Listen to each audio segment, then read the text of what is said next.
लग्नाच्या कार्यक्रमामध्ये वधूचं सोने चोरी झालं होते आणि चोरी झाल्यामुळे त्यांच्या लग्नामध्ये खूप अडचण झालं होते।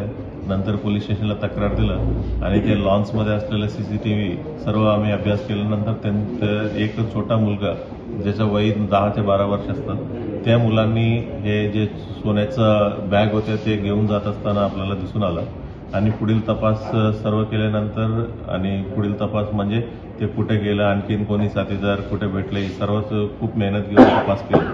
त्याच्यानंतर समजलं की ही मध्य प्रदेशची एक टोली आहे। ही मध्य प्रदेशची टोली आपल्या एरियामध्ये येऊन म्हणजे भरपूर ठिकाणी असं चोरी करण्यात आलेलं आहे।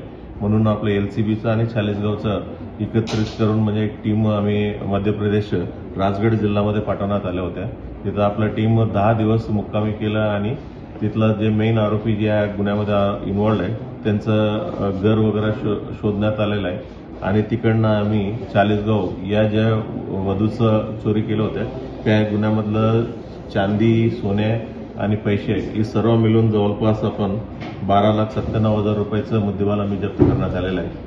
आणि मुक्ताईनगरमध्ये देखील म्हणजे असेच गुन्हे एक केले होते जे बँकेमधून बाहेर आलेले एक वयस्कर माणसाकडनं चोरी केलं।